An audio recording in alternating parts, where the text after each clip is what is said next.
നമസ്കാരം. നമ്മുടെ യുവതലമുറ എങ്ങോട്ട് പോകുന്നു? നമ്മുടെ വിദ്യാർത്ഥികൾ, നമ്മുടെ കുട്ടികൾ, ആൺകുട്ടികളായാലും പെൺകുട്ടികളായാലും അവർ വളരെ ഭീകരമായ ഒരു സാമൂഹ്യ അവസ്ഥയിലേക്ക് മാറിക്കൊണ്ടിരിക്കുകയാണ്. കാരണം പല കുറ്റകൃത്യങ്ങളിലും പ്രായപൂർത്തിയാകാത്ത കുട്ടികൾ പ്രതികളായി മാറുന്നു, കുറ്റവാളികളായി മാറുന്നു എന്നുള്ള നഗ്ന സത്യം നമ്മൾ തിരിച്ചറിയേണ്ടിയിരിക്കുന്നു.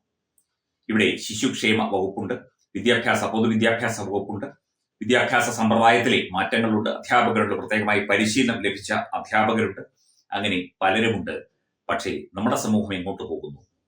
മയക്കുമരുന്നിന്റെയും മദ്യത്തിന്റെയും ഒക്കെ പിടിയിൽ അമരുന്ന യുവതലമുറയെ കുറിച്ച് നമ്മൾ നേരത്തെ വാർത്തകൾ ചെയ്തിരുന്നു. പക്ഷേ അതിക്രൂരമായ ബലാത്സംഗവും മോഷണവും കൊലപാതകവും ഉൾപ്പെടെയുള്ള കേസുകെട്ടുകളിൽ പ്രതികളായി വരുന്നത് 10, 15, 16 വയസ്സുള്ള കുട്ടികളാണ്. ആൺകുട്ടികളുണ്ട്, പെൺകുട്ടികളുണ്ട്. 14 വയസ്സായ പെൺകുട്ടി, സ്കൂളിൽ പഠിക്കുന്ന 9ാം ക്ലാസ്സിൽ പഠിക്കുന്ന പെൺകുട്ടി ഒരു കുഞ്ഞിന് ജന്മം നൽകുന്നു. ആ കുഞ്ഞിന്റെ പിതാവായിട്ട് അല്ലെങ്കിൽ ഈ കുട്ടിയെ പീഡിപ്പിച്ചതായിട്ട് ഒരു 16 വയസ്സുകാരനും രംഗത്ത് വരുന്നു. പത്തനംതിട്ടയിൽ അടുത്ത ഇടെ നടന്ന ഒരു സംഭവമാണ്. ഇങ്ങനെ എന്തെല്ലാം ഹൃദയം നടുങ്ങുന്ന, ഞെട്ടിപ്പോകുന്ന, നമ്മൾ തന്നെ തകർന്നു പോകുന്ന വാർത്തകൾ നമ്മൾ കേൾക്കുന്നു. നമ്മുടെ കുഞ്ഞുങ്ങൾ എങ്ങോട്ടാണ് പോകുന്നത്? ഇതിനൊന്നും സർക്കാർ സംവിധാനങ്ങൾക്കൊന്നും ഒരു ഉത്തരവാദിത്വവും ഇല്ല. ഒരു ഫേസ്ബുക്ക് പോസ്റ്റാണ്. ഈ വാർത്ത പല മലയാളം പത്രങ്ങളിലും കണ്ടില്ല എന്ന് പറയുന്നു. വീട്ടിൽ അച്ഛനും അമ്മയ്ക്കും വായിക്കാനായി ഒരു മലയാളം പത്രം വരുത്തുന്നുണ്ട്. എനിക്ക് വായിക്കാൻ ടൈംസിൽ വരുന്ന രീതിയിലുള്ള വാർത്തയായിരിക്കില്ല മാതൃഭൂമിയിൽ കാണാറുള്ളത്. ഒരു വ്യക്തി എഴുതിയതാണ് കേട്ടോ. വാർത്ത കണ്ടപ്പോൾ മലയാളം പത്രം ഒന്ന് ഓടിച്ചു നോക്കി, കണ്ടില്ല. 10 വയസ്സുള്ള കുട്ടിയെ പീഡിപ്പിച്ചിരിക്കുന്നത് 15 വയസ്സുള്ള അയൽക്കാരൻ പയ്യൻ ഉൾപ്പെടെ 19 വയസ്സുള്ള മറ്റൊരു പയ്യനും കൂടി ചേർന്നാണ്. ഈ 19 വയസ്സുകാരൻ ഒരു ആംബുലൻസ് ഡ്രൈവർ കൂടിയാണ്. വാർത്ത വായിച്ചപ്പോൾ പ്രത്യേകിച്ച് ഞെട്ടലൊന്നും ഉണ്ടായില്ല. കാരണം ഇവിടെ നമ്മൾക്ക് ആവശ്യം ആനയും നായയും പുലിയും ഒക്കെ മനുഷ്യരെ ഉപദ്രവിക്കുന്നതാണ് വേണ്ടത്. സമൂഹത്തിൽ ലഹരിക്ക് അടിമപ്പെട്ട് വളർന്നു വരുന്ന ഒരു തലമുറ ഉണ്ട് എന്നത് നമ്മൾ സൗകര്യപൂർവ്വം മറക്കുന്നു. 10 വയസ്സുള്ള ആ കുഞ്ഞിനെ തനിക്ക് നേരെ നടക്കുന്ന അക്രമം പ്രതിരോധിക്കാൻ ശ്രമിച്ചപ്പോൾ 15 വയസ്സുകാരൻ അറിയാമായിരുന്നു അവളുടെ വായ് പൊത്തിപ്പിടിച്ച് പീഡിപ്പിക്കണമെന്ന്. സഭ്യമല്ലാത്ത വാക്കുകൾ ഇംഗ്ലീഷിൽ പറഞ്ഞാൽ പോലും അത് കേട്ട് കുളിരുപോരുന്ന സമൂഹം നമുക്കിടയിലുണ്ട്. 1ാം ക്ലാസ്സിൽ പഠിക്കുന്ന കുട്ടികൾ പോലും വളരെ മോശം പദപ്രയോഗങ്ങൾ പറയുന്നത് കേൾക്കേണ്ട ഗതികേട് നമുക്കുണ്ടാകുന്നു എന്നുള്ളത് ആരെയും അലോസരപ്പെടുത്തുന്നില്ല. വലിയ മാർക്ക് മേടിച്ചാൽ മോന് ഞാൻ ഒരു സമ്മാനം തരാം എന്ന് പറയാൻ നമുക്ക് മടിയില്ല. എന്നാൽ സമൂഹത്തിൽ ഉത്തരവാദിത്തമുള്ള ഒരു മനുഷ്യനായി വളർന്നു വരുന്നതിനാണ് അഭിമാനം തോന്നുന്നത്.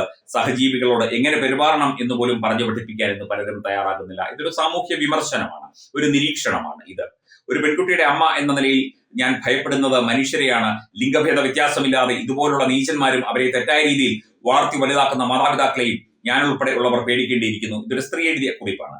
ഒരു 19 വയസ്സുകാരൻ ആംബുലൻസ് ഡ്രൈവർ ആണെന്നുള്ളത് അതും പ്രബുദ്ധ കേരളത്തിൽ അല്പം ഞെട്ടലോടുകൂടി തന്നെയാണ് വായിച്ചത്.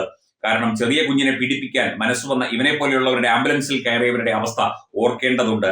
നമുക്ക് വീണ്ടും വാദോരാതെ സംസാരിക്കാം. നായശല്യം, ആനശല്യം, കടുവശല്യം ഒക്കെ. പക്ഷേ മനുഷ്യ ശല്യം എന്നുള്ളത് നമ്മളാരും സംസാരിക്കുന്നില്ല. തീർച്ചയായിട്ടും ഈ ഒരു വിഷയം പരിശോധിക്കേണ്ടതാണ്. ഒരു വളരെ കാര്യമാത്ര പ്രസക്തമായ ഒരു സാമൂഹ്യ വിമർശനമാണ്. നമ്മുടെ കുട്ടികൾ എങ്ങോട്ട് പോകുന്നു? അവരുടെ മാനസികാവസ്ഥയ്ക്ക് എന്ത് തകരാറ് വരുന്നു?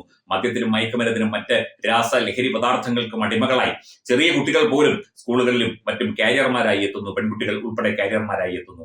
അവരൊക്കെ തന്നെ ഒരുതരം ജീവിത അരാജകത്വത്തിലേക്ക്, ഒരുതരം തെറ്റായ ചിന്താഗതിയിലേക്ക്, ഒരിക്കലും തിരിച്ചു വരാൻ സാധിക്കാത്ത അല്ലെങ്കിൽ ഒരിക്കലും അംഗീകരിക്കാൻ സാധിക്കാത്ത ഒരു ചിന്താഗതിയിലേക്ക് അവർ കടന്നു വീഴുന്നു. ഇത്തരത്തിൽ പിഞ്ചു കുഞ്ഞുങ്ങളെ ഉപദ്രവിക്കുന്നു, മോഷണം നടത്തുന്നു, അതുപോലെ തന്നെ കൊലപാതകം പ്ലാൻ ചെയ്യുന്നു, മറ്റുള്ളവരെ മർദ്ദിക്കാൻ പ്ലാൻ ചെയ്യുന്നു. ഇതൊക്കെ തന്നെ കൊച്ചുകുട്ടികൾ, പ്രായപൂർത്തിയാകാത്ത ഒരാൾ കൂടി അതിൽ പ്രതിയാണ് എന്നുള്ള വാർത്തയാണ് കൂടുതലും മാധ്യമങ്ങളിൽ നമ്മൾ കാണുന്നത്. ഇതിന് നമ്മുടെ മാതാപിതാക്കൾക്ക്, നമ്മുടെ അധ്യാപകർക്ക്, നമ്മുടെ സർക്കാർ സംവിധാനങ്ങൾക്ക്, നമ്മുടെ സ്റ്റേറ്റിന് ഒക്കെ തന്നെ ഉത്തരവാദിത്വമുണ്ട്. പക്ഷേ അവരാരും ഈ ഉത്തരവാദിത്വം നിർവഹിക്കുന്നതായി യാതൊരു തോന്നലുമില്ല, യാതൊരു തെളിവുമില്ല. ഇതൊക്കെ തന്നെ ആദ്യം കേട്ടു, മാധ്യമങ്ങളിൽ വാർത്ത വന്നു, അല്ലെങ്കിൽ വരാതിരുന്നു. കുറച്ചു കഴിയുമ്പോൾ ഇതൊക്കെ നമ്മൾ അങ്ങ് സൗകര്യപൂർവ്വം മറക്കുകയാണ് ചെയ്യുന്നത്. ഇതാണോ നമ്മളുടെ ജനാധിപത്യ സാമൂഹ്യ സംസ്കാരം എന്ന് പറയുന്നത്? ഇതാണോ സർക്കാർ സംവിധാനങ്ങളുടെ ഉത്തരവാദിത്വം? ഇതാണോ രക്ഷിതാക്കളുടെ അല്ലെങ്കിൽ മാതാപിതാക്കളുടെ, അധ്യാപകരുടെ ഒക്കെ ഉത്തരവാദിത്വം?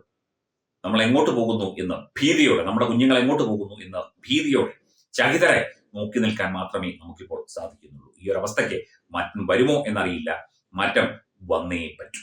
Branding partner Edubix online executive education, focus physiotherapy centre Pattom, Unnat engineering Gujarat, തീർത്ഥയാത്ര.com, അയൺ ബിൽഡ് ഗുജറാത്ത്.